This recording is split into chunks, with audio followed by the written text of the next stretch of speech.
Bismillahirrahmanirrahim. Assalamualaikum warahmatullahi wabarakatuh. Pada kesempatan kali ini, kami dari kelompok 7 yang beranggotakan Asep Jakaria, Ashma Tazkia Al-Zahra, dan saya sendiri Aspina Putriyanti dari kelas PAI 3A akan memaparkan materi mengenai hakikat guru. Pembahasan yang akan kami paparkan mengenai 1. Pengertian guru, 2. Syarat menjadi guru, 3. Kualifikasi akademik, 4. Hak dan kewajiban guru, 5. Tugas guru dan tanggung jawab guru, 6. Peran guru dalam pembelajaran.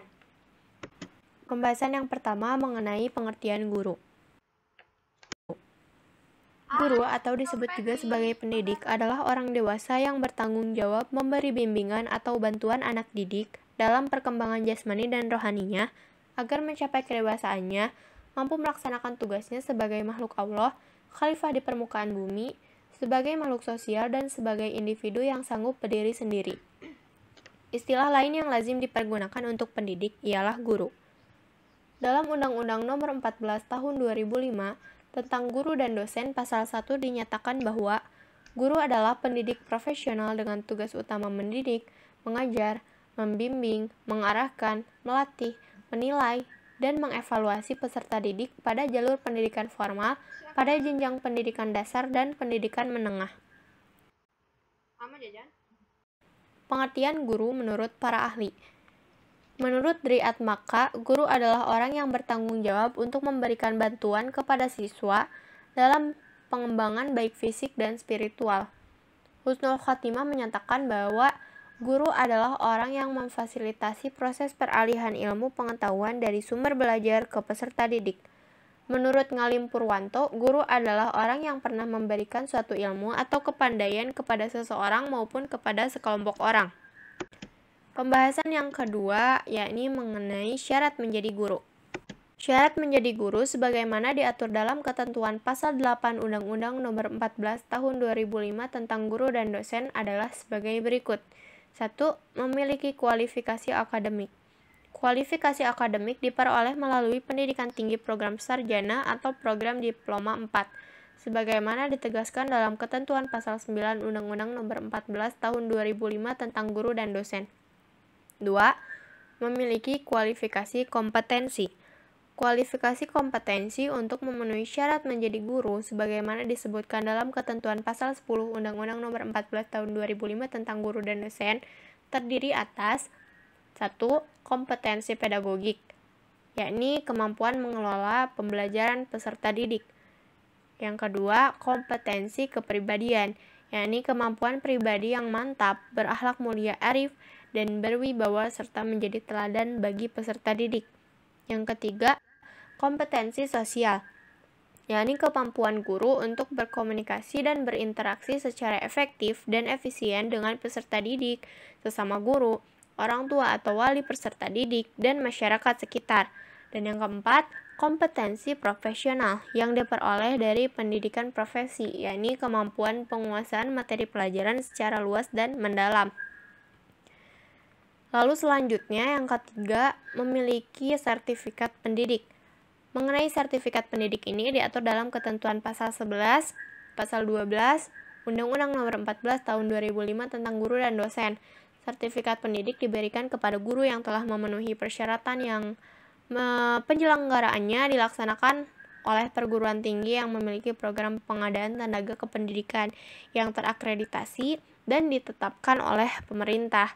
Sertifikat pendidik ini dilaksanakan secara objektif, transparan, dan akuntabel. Demikian disebutkan dalam ketentuan pasal 11 ayat 3 Undang-Undang Nomor 14 Tahun 2005 tentang guru dan dosen. Yang keempat, sehat jasmani dan rohani. Seseorang yang akan diangkat menjadi guru haruslah sehat, baik secara rohani dan jasmani. Dan yang terakhir, yang kelima, memiliki kemampuan untuk mewujudkan tujuan pendidikan nasional. Seorang guru harus memiliki kemampuan dengan mewujudkan tujuan pendidikan nasional melalui metode-metode pembelajaran yang diprogramkan oleh pemerintah, sehingga dapat mencapai tujuan tersebut. Syarat menjadi guru menurut Umar H. Malik, yakni dikutip dalam bukunya oleh Ghainun Naim, ada beberapa persyaratan untuk menjadi seorang guru, yaitu harus memiliki bakat seorang guru, harus memiliki keahlian seorang guru, memiliki kepribadian yang baik dan terintegrasi, memiliki pengalaman dan pengetahuan yang luas. Guru adalah manusia yang berjiwa Pancasila, dan guru adalah seorang warga negara yang baik. Baik, selanjutnya akan dipaparkan oleh rekan saya. Terima kasih. Baik, sebelumnya saya ucapkan terima kasih banyak kepada Saudari Asvina Putriyanti yang telah mengizinkan saya untuk melanjutkan pemaparan pada materi kali ini. Baik, pemaparan dan pembahasan selanjutnya yakni mengenai kualifikasi akademik. Kualifikasi akademik itu sendiri memiliki pengertian secara umum yakni keahlian yang telah dimiliki yang diperlukan untuk melakukan suatu kegiatan atau menduduki jabatan. Nah, yang termasuk pada kualifikasi akademik yakni latar belakang seseorang. Nah, yang termasuk pada latar belakang yang dimaksud dengan latar belakang seseorang ini yakni latar belakang pendidikan yang sesuai dengan bidang atau mata pelajaran yang diajarkan. Yang kedua, ada sertifikat profesi guru. Yang ketiga, rencana pengajaran atau technique plans and materials. Yang keempat, ada prosedur mengajar atau classroom procedure. Dan yang terakhir ada hubungan antar pribadi interpersonal skill. Nah, kualifikasi guru ini sebenarnya sangat mendukung, yakni untuk tercapainya kemampuan guru sesuai dengan kompetensi yang diharapkan. Adapun kompetensi guru yang harus ada gitu ya, yang harus dimiliki oleh seorang guru yaitu kompetensi pedagogi, kompetensi profesional, dan kompetensi sosial. Nah, berdasarkan standar pendidik dalam Peraturan Pemerintah Nomor 19 Tahun 2005 disebutkan bahwa pendidik harus memiliki kualifikasi akademik dan kompetensi sebagai agen pembelajaran, sehat jasmani dan rohani, serta memiliki kemampuan untuk mewujudkan tujuan pendidikan nasional. Adapun kualifikasi akademik yang dimaksud dari pendidikan dalam Peraturan Pemerintah Nomor 19 ini antara lain yang A ini kualifikasi akademik pendidikan minimal diploma 4 atau D4 atau juga bisa dengan sarjana S1. Yang B ini ada latar belakang pendidikan sesuai dengan bidang atau mata pelajaran yang diajarkan. Yang C ini ada sertifikat profesi guru minimal 36 SKS di atas D4 atau S1. Nah, sebenarnya Undang-Undang Guru dan Dosen merupakan suatu ketetapan politik bahwa pendidik adalah pekerja profesional yang berhak mendapatkan hak-hak sekaligus mempunyai kewajiban. Nah, di sini kalau membahas hak dan kewajiban nanti kita akan bahas di slide selanjutnya. Selanjutnya ada mengenai kualifikasi akademik yang patut dimiliki oleh guru gitu ya. Jadi di sini kualifikasinya ada dua. Yang pertama, kualifikasi pendidik formal. Kualifikasi pendidikan formal, dan yang kedua ada kualifikasi uji kelayakan dan kesetaraan. Apa sih kualifikasi pendidikan formal? Nah, di sini kualifikasi pendidikan formal adalah kualifikasi kesarjanaan yang ditempuh melalui jenjang pendidikan selama 4 tahun. Kualifikasi ini mesti terarah dalam bidang pendidikan sehingga para guru yang menjaga benar-benar piawai atau mahir di bidangnya gitu ya. Yang kedua ada kualifikasi uji kelayakan dan kesetaraan.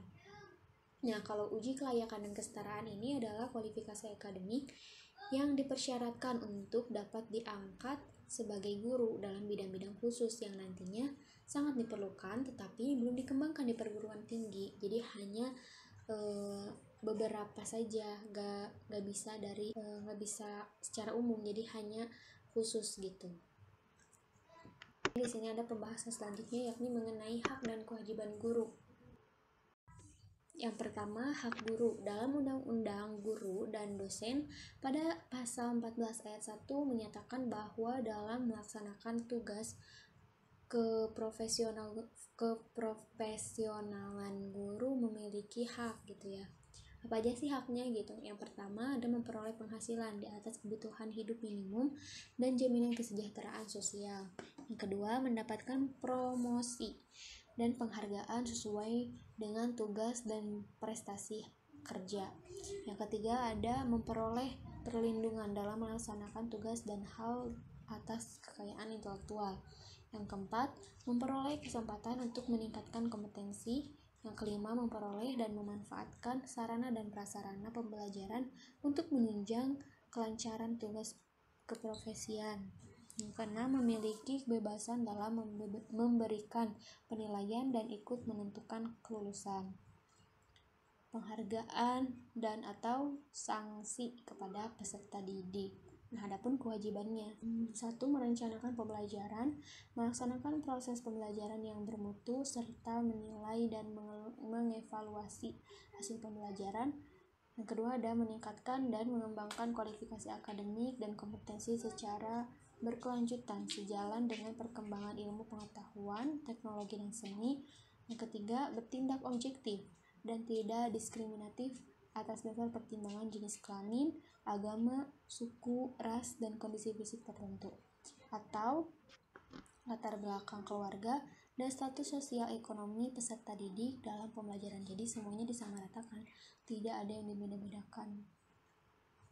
Yang keempat, ada menjunjung tinggi peraturan perundang-undangan, hukum, dan kode etik guru, serta nilai-nilai agama dan etika, dan memelihara serta memupuk persatuan dan kesatuan bangsa. Oke, cukup sekian dari saya. Mungkin bisa dilanjut oleh saudara Asep. Kepada yang dipersilahkan. Terima kasih. Yang kelima, tugas guru dan tanggung jawab seorang guru. Tugas guru sebagai pendidik berarti meneruskan dan mengembangkan nilai-nilai hidup kepada anak didik. Tugas guru sebagai pengajar berarti meneruskan dan mengembangkan ilmu pengetahuan dan teknologi kepada anak didik. Tugas guru sebagai pelatih berarti mengembangkan keterampilan dan menerapkannya dalam kehidupan demi masa depan si anak didik. Hal ini disesuaikan dengan firman Allah Subhanahu wa taala yang berbunyi, Qala lahu Musa hal attabi'uka ala an tu'allimani mimma 'ullimta rusyda. Yang artinya, Musa berkata kepada Khidir, bolehkah aku mengikutimu supaya kamu mengajarkan kepadaku ilmu yang benar di antara ilmu-ilmu yang telah diajarkan kepadamu. Menjelaskan aspek pendidikan bahwa seorang pendidik hendaknya menuntun anak didiknya. Dalam hal ini menerangkan bahwa peran seorang guru adalah sebagai fasilitator, pembimbing, dan yang lainnya. Jadi peran tersebut dilakukan agar anak didiknya sesuai dengan yang diharapkan oleh bangsa, negara, dan agamanya. Guru mempunyai tugas menyelenggarakan proses belajar mengajar. Tugas guru ini memiliki porsi terbesar dari prosesi keguruan. Dan pada porsi ini garis besarnya meliputi 4 pokok, yaitu yang pertama, menguasai bahan pelajaran, merencanakan program belajar mengajar, melaksanakan, memimpin, dan mengelola proses belajar mengajar, serta menilai kegiatan belajar mengajar. Di samping tugas pokok guru sebagai pengajar, seorang guru juga memiliki tugas sebagai administrator yang mencakup ketatalaksanaan bidang pengajaran dan ketatalaksanaan pada umumnya, seperti mengelola sekolah, memanfaatkan prosedur dan mekanisme pengelolaan tersebut untuk melancarkan tugasnya, serta bertindak sesuai etika jabatan. Selain tugas-tugas di atas, guru juga mempunyai tugas sebagai pembimbing. Tugas memberikan bimbingan kepada pelajar dan dalam memecahkan masalah yang dihadapinya. Sebab proses belajar mengajar berkaitan erat dengan berbagai masalah di luar kelas yang sifatnya non-akademis. Lalu, tanggung jawab guru. Guru adalah orang yang bertanggung jawab mencerdaskan kehidupan anak didik. Tidak ada seorang guru pun yang mengharapkan anak didiknya menjadi sampah masyarakat. Setiap hari, guru meluangkan waktu demi kepentingan anak didik. Bila suatu ketika anak didik yang tidak hadir di sekolah, guru menanyakan kepada anak-anak yang hadir di sekolah, apa sebabnya ia tidak hadir ke sekolah? Anak didik yang sakit, tidak bergairah belajar, terlambat masuk ke sekolah, belum menguasai bahan pelajaran, berpakaian sembarangan, berbuat yang tidak baik, terlambat membayar uang sekolah, tidak punya pakaian seragam, dan sebagainya, semua menjadi perhatian guru.